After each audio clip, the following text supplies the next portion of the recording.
예.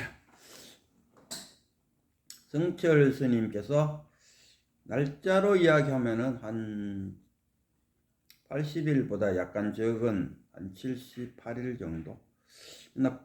그걸 우리가 100일 법문이라 그러는데, 그 성철 스님이 이 법문을 시작하기 전에 100일이 걸리든지 50이 걸리든지 한번 해보자, 이렇게 법문을 시작한 것이 아마 명칭을 100일 법문으로 정했지 않았나 싶습니다. 그래서 그럼 성철 스님이 이 100일 법문을 하는 와중에 그 요지가 뭐냐, 핵심이 뭐냐, 성철 스님이 100일 법문을 하면서 강조하고 싶은 것이 뭐냐, 제가 볼 때는 중도였습니다. 중도. 불교는 뭐냐 했을 때, 불교의 핵심은 뭐냐 했을 때 성철 스님은 중도다 이렇게 표현했죠.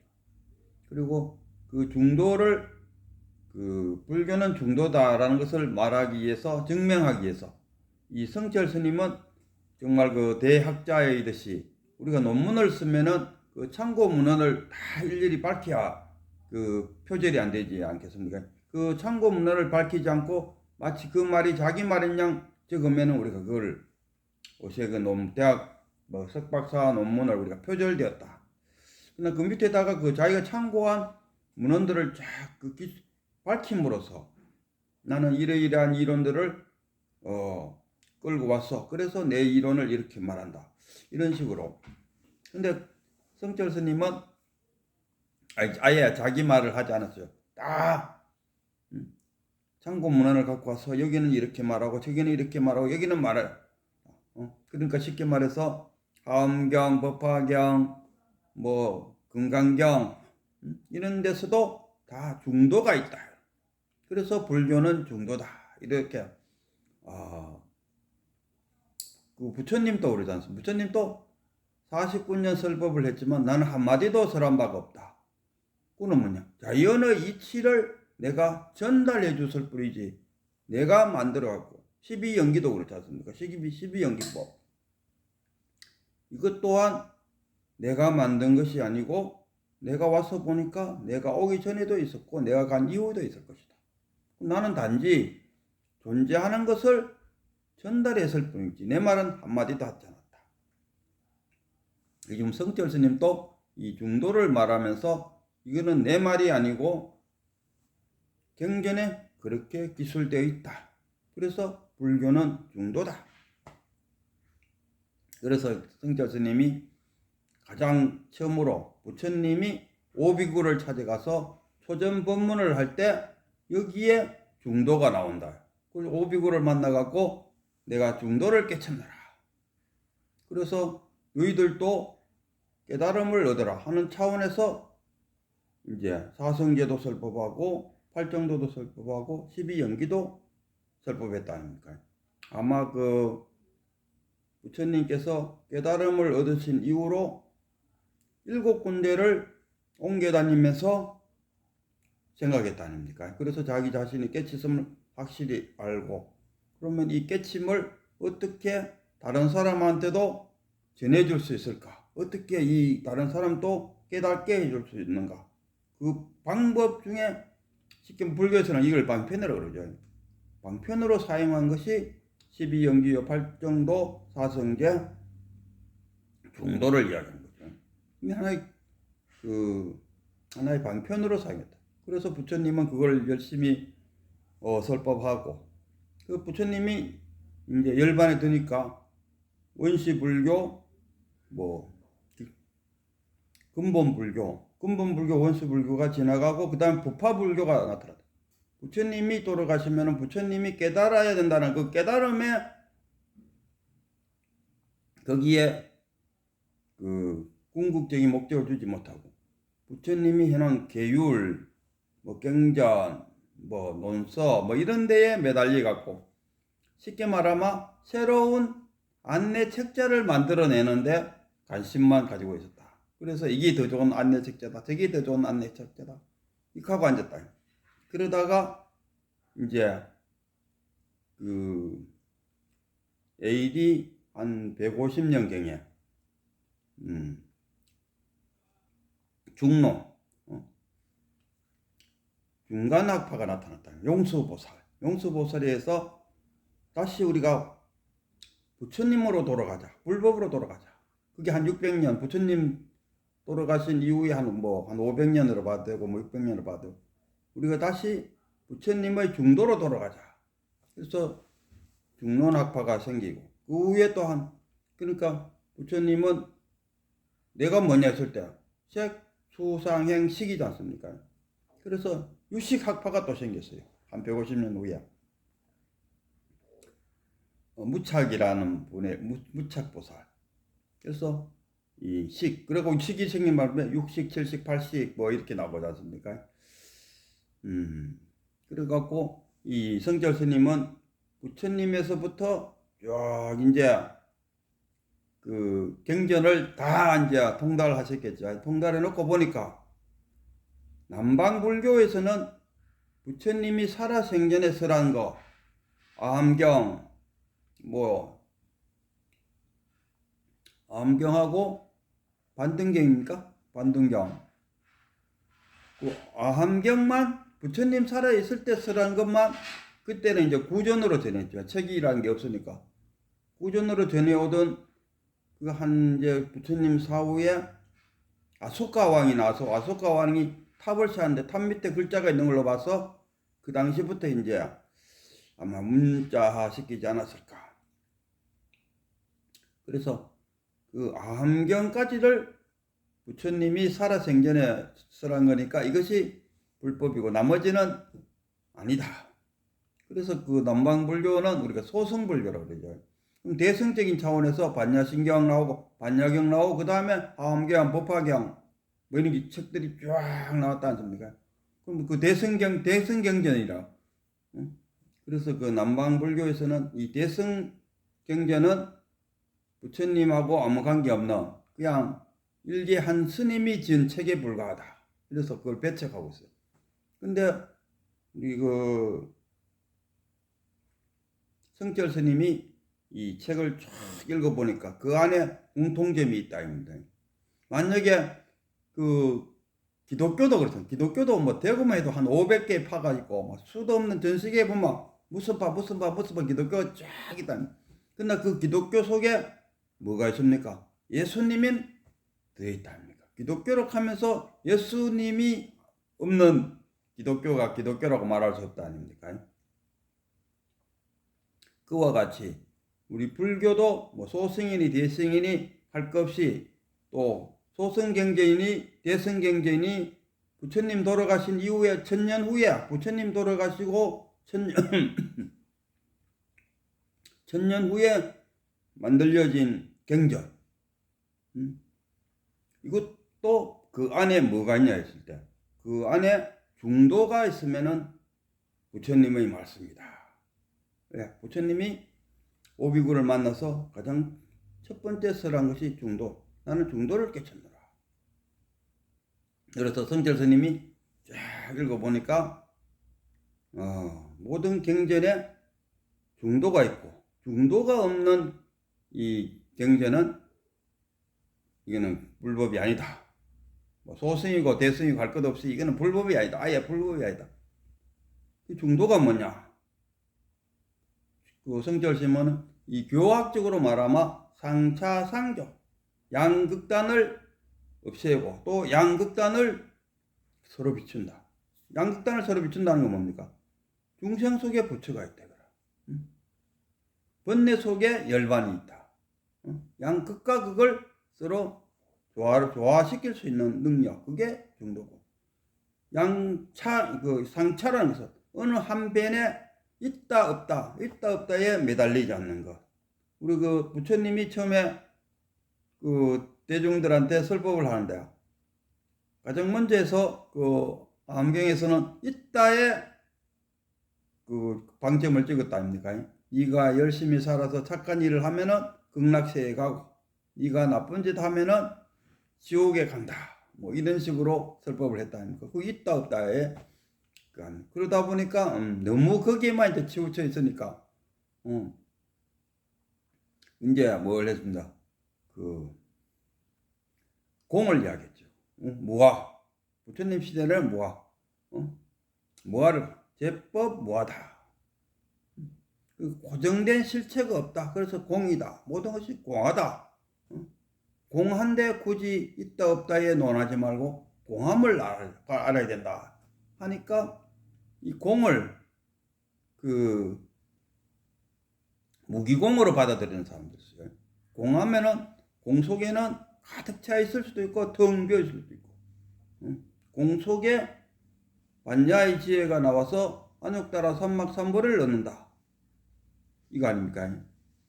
근데 그 공이라 하니까 막 이런들 넣었다리 저런들 넣었다리 무기공에 빠지는 것을 공으로 보고, 그래서 아이고 이것도 아니구나 싶어서 그 다음에는 그 하엄경 법화경을 강조하면서 부처님이 마지막 돌아가실 때 그 하엄경을 설했다 아닙니까? 거기는 뭐가 있냐 하면 있다 없다도 아니고 있는 것도 아니고 없는 것도 아니고 있다고 할 수도 없고 없다고 할 수도 없고 사구를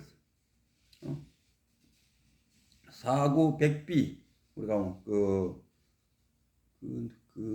선누룩에 보면은 사구백비를 떠나서 한번 설해 보시오. 그 앙산이죠. 앙산을 꿈을 꿨는데 앙산이 꿈을 꿨는데 그러니까 보살들이 쫙 앉아 있는데 세 번째 의자 자리가 비었길 자기가 거기 더 앉았거든요. 오늘은 세 번째 스님이 설법을 하겠습니다. 그러면서 사구백비를 떠나서 한마디 해보시오. 이래 버려. 사구백비를 떠났어. 그러니까 사구백비라는 게 있다 없다, 있기도 하고 없기도 하고, 있다고 할 수도 없고 없다고 할 수도 없다.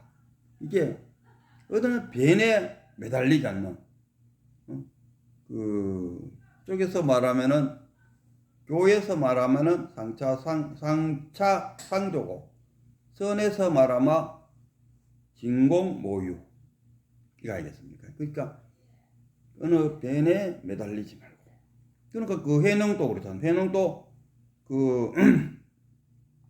그 자기 스승으로부터 인가를 받고 의발을 받아갖고 도망오다가 도명선사한테 붙달리다 아닙니까? 그래서 도명선사가 나에게도 깨달음을 얻도록 해주세요 이렇게 됐다. 그러니까 해능이 하는 말이 선도 생각하지 말고 악도 생각하지 말고, 너희 그 선도 생각하지 않고 악도 생각하지 않았을 때 너희 본래 면목은 무엇인고?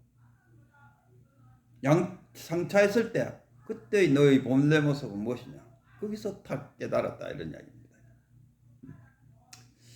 제가 그 비형 청소년 기관에서 한 20년간을 상담교사를 지냈는데 제가 그 전공이 상담심리학입니다. 그 대학원 다닐 때도 이 상담심리학 이론에서 뭔가가 답답했어요. 이게 전부인가 할 정도로 뭔가 답답하고 잘 이해도 안 되는 부분이, 그래갖고 최근에 와서 다시 상담 이론 책을 이렇게 펼쳤는데 그 당시에 참 이해 안 되던 게 뭐냐 하면 자아상, 그 말이 도대체 무슨 뜻인지, 자아와 자아상 이게 구분이 안 되었어요. 그러니까 특히나 행태주의 심리학에서 말하는 페리스가 만든 행태주의 심리학에서 그 자아와 자아상을 이야기하고 있다니까요. 그 행태 심리학하면 우리가 일단 그림을 그려놓고 어떻게 보면은 미녀로 보이고 어떻게 보면 노파로 보이고 또는 어떻게 보면 술잔으로 보이고 어떻게 보면은 두 사람이 뽀뽀하려는 모습으로 보이고 이런 거 있지 않습니까? 그게 자기 마음, 그게 바로 그 불교에서 말하는 일체유심조죠. 그래서 저는 그 상담심리학을 지금 제가 81학번인데 81년 학번이니까 그러면 지금 상담심리학에 매달려 있는 것이 지금 9, 10, 11, 10, 한 40년간을 상담심리학을 머릿속에 이어놓고 있다 아닙니까? 그러니까 저기 있는 저 앞산에 있는 저 바위가 이 마음 속에 있나 마음 밖에 있나 했을 때 마음 속에 있습니다. 아이고 그 무거운 바위를 마음에 이어놓고 그 생각을 하려면 얼마나 힘들겠나 하는 그 말에 탁 깨쳤다 아닙니까?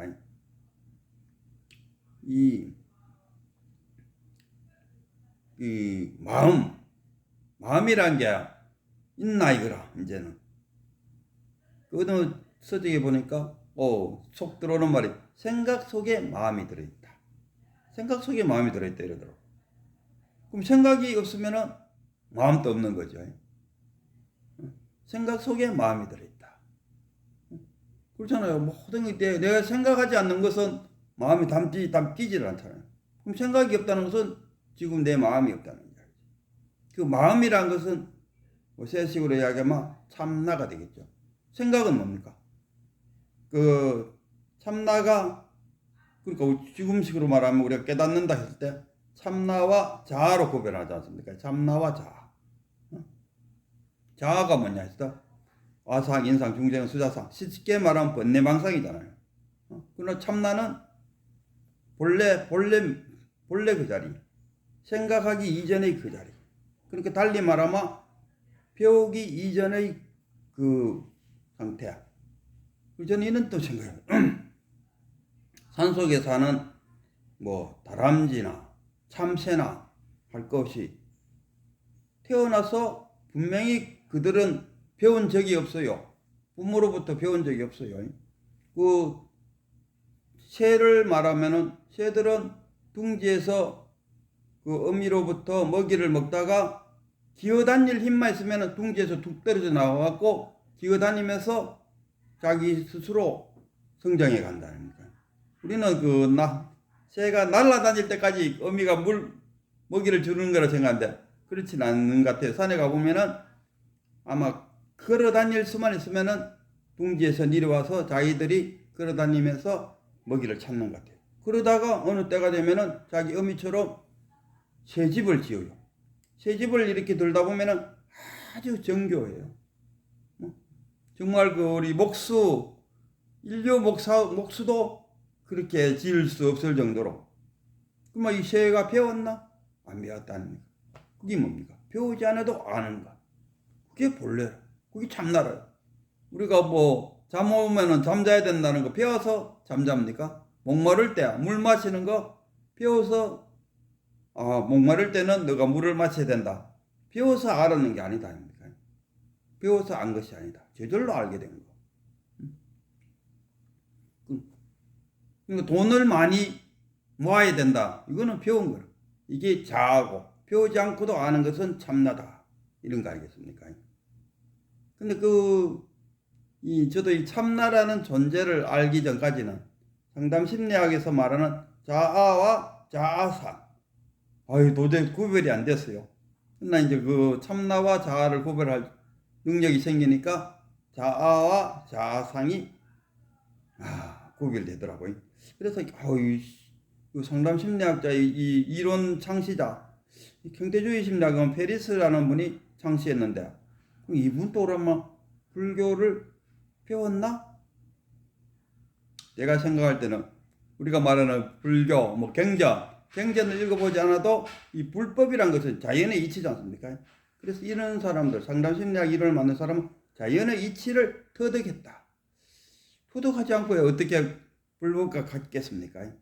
그래서 이거는 그 다른 상담 이론도 프로이드만 빼고 프로이드는 의식, 전의식, 무의식 또는 원초적 자아, 도덕적 자아 이렇게 나눈다 아닙니까? 이거 어떻게 보면은 프로이드는 유식학파. 프로이드가 그렇게 세분화 나누니까 이 행태주의 심리학자들은 1 더하기 2는 3이다. 이렇게 하는데 이 부분의 합은 전체는 그 이상의 능력을 갖고 있다. 1 더하기 3 더하기 4는 100도 될 수 있다. 이런 이야기예요. 이 전체로 프로이드는 프로이드 가면은 상담 심리학의 아버지잖아요. 원조 나눴어요. 근데 그 이후의 제자들은 한 덩어리를 봤어. 한 덩어리를 보면서 자아와 자아상으로 나눴어요. 그러나 도저히 그게 옛날에 심리학을 공부할 때 상담 심리 이론을 할 때 자아와 자아상만 나오면은 딱 맞겠어요. 도대체 구분이 잘 안 됐어. 그러나 참나와 자아를 구분하게 됨으로써 그 상담 심리학의 상담 그 이론들을 이제 막힘이 없이 이 뜻이구나 싹 풀어. 이 불교 공부를 한 덕분에 그렇게 답답하게 느껴졌던 상담 이론이 그게 그거네. 결국은 불법과 일치하고 있다. 그래서 그하고 보니까 상담 이론을 공부하시는 분이 있다면은, 제 유튜브를 듣고 보시는 분 있다면은 분명 그 자아와 그 참나를 이해하게 되면은 우리가 그 자아를 이뤄놓고 우리 참나를 찾는다, 참나를 찾아라 뭐 이러지 않습니까? 그 참나의 의미를 알게 되면은 상담 이론도 그렇게 답답하게 느껴졌던 그 한 부분이 퉁 열려버려요. 그리고 그 불교에서도 지금 여기를 강조하지 않습니까? 오직 지금 여기만 강조해요. 부처님도 미래나 과거, 뭐 전생, 후생 뭐 이런 거 보다가는 지금 여기서 너의 행복을 추구하는 게 불교지 않습니까? 이 형태주의 심리학에서도 포인트가 지금 여기를 두고 있어. 지금 여기서 살아가고 있어. 여기서 살아가. 지금 여기서 살고 그 자아와 자아상 했을 때 자아상을 없애라. 자아상이 뭡니까? 사회생활하면서 태어나서 배운 거. 프로이드는 그러지 않습니까? 태어나서 5세까지 경험한 것이 죽을 때까지 간다. 그리고 형태주의 그 행동주의 심리학에서는 뭡니까? 재훈련. 우리가 치료를 한다는 것은 그릇된 방식으로 그 학습된 것을 우리가 예를 들면 담배 피우는 거 그릇된 그 습관이잖아요. 그것을 재훈련을 통해서 재학습시킴으로써 그 담배 피우는 걸 끊고 물에 대한 겁나는 거 없애고 잘못된 학습을 다시 대안을 제시해서 바른 그 행동으로 훈습시키는 거. 그게 팔정도. 팔정도를 통해서 가능하지 않습니까? 그래서 이 상담 이론을 공부한 사람들도 역시 자연의 이법을 몸소 체득한 사람이다. 이런 생각이 들었어요. 그리고 끝으로 하나 더 이야기하면 탐진치를 이야기했을 때 탐진치. 탐한다 아닙니까? 남한테 탐하는 것이 뭡니까? 내가 부족함을 느끼고 있을 때 뭔가를 구한다니까. 우리가 다 이미 구족되어 있다는 그 사실을 모르고 있는 상태야. 그게 탐. 그래서 우리가 구족되어 있는 것을 아는 것을 우리가 아공, 법공, 구공이라고 그러지 않습니까? 이 구공의 경지에 도달하게 되면은 더 이상 탐하고자 하는 욕심이 이뤄지겠죠. 그럼 진이 뭡니까? 화내는 거잖아요. 화내는 거 왜 화가 나느냐? 나는 뭐 충동성이 강해요. 뭐 어쩌고 저쩌고 다 쓸데없는 이야기. 딱 한마디로 말하면 뭡니까? 내 바라는 대로 안 되니까. 마누라가 또는 신랑이 또는 아들이나 딸이 내가 원하는 대로 안 되니까 내가 화가 난다. 만약에 그 태풍이 와갖고 뒤에 내 그 사과밭을 다 망치놨다 해도 화는 안 나이 싶어요. 그냥 단지 안타까워할 뿐이지 그 바람한테 화는 내지 않을 거 아니겠습니까? 근데 만약에 아들이나 딸이 그렇게 망쳐놨다면은 바람 불기 전에 따라 켰는데 따지 않았다 아이가. 그랬을 때 그 화를 낸다. 그 화가 나는 것은 뭐냐? 내가 바라는 대로 되지 않았기 때문에 화가 나. 그럼 바람이라는 건 왜 화가 나? 그건 내가 그 바람에 대해서 바라지를 않았죠. 그건 바래도 될 일이 아니지 않습니까? 내가 바람 불지 마라 한다고 지가 안 부는 것도 아니고 불으라 한다고 부는 것도 아니고 이거는 나와 아무 관계 없는 상태니까 바람이 불든지 비가 오든지 거기에 대해서 화가 안 난다. 내일 소풍 갔는데 오늘 비가 왔다. 화가 나지 않아. 단지 비 오는 것에 대해서 안타까워할 뿐이지 비에 대해서는 화는 안 난다. 왜? 거기는 내가 바라는 것이 없었기 때문에. 화를 낸다는 것은 한마디로 말하면 내 뜻대로 되기를 원하는 것. 그래서 내 뜻대로 안 되니까 화가 나. 그러니까 내 뜻대로 돼야 된다는 그 생각을 일어남으로써 화가 안 나는 거죠. 아니 나 빼고 나 외의 모든 것들은 나를 위해서 존재하는 건 아니잖아요. 자, 각자의 본분사를 행하기 위해서 살아가는데 내가 나 외의 모든 것들이 나를 중심으로 살아가야 된다. 이거는 참으로 어리석은 생각이잖아요. 그리고 탐진치, 치가 어리석다. 어리석임이 뭡니까? 우리가 모든 것이 다 연기로 되어 있다니까. 인연법, 연기. 인연법, 연기로 되어 있다는 그 사실을 모르고 있는 것을 어리석음이라고 그래요. 수학 공식 내놨는데 그걸 못 외워갖고 그걸 어리석다 하는 것이 아니고, 이 불교에서 말하는 어리석임이라는 것입니다. 연기법을 모르는 것을 어리석다. 그래서 그 성철 스님은 지금 100일 동안 쭉 있는데 한편으로 보면 좀 지루해요. 계속 중도만을 강조하니까. 중도만을 중도만이 불법이다 하면서 쭉 이야기하면서, 그러니까 뭐 법상종, 화엄종, 천태종을 쫙 열거하면서 여기에도 근본은 중도다 이런 식으로 막 이야기를 하고 있어요. 한편으로는 지루하지만 끝나 그 100일 법문을 다 듣고 났을 때 우리 행동주의에서 말하는 훈습, 잘못된 습관을 다른 좋은 습관으로 훈습시킨다. 그러니까 성철 스님의 100일 법문을 쫙 듣다 보면은 어느새 자기도 모르게 중도를 체득할 수 있을 것이다. 이런 생각이 드네요.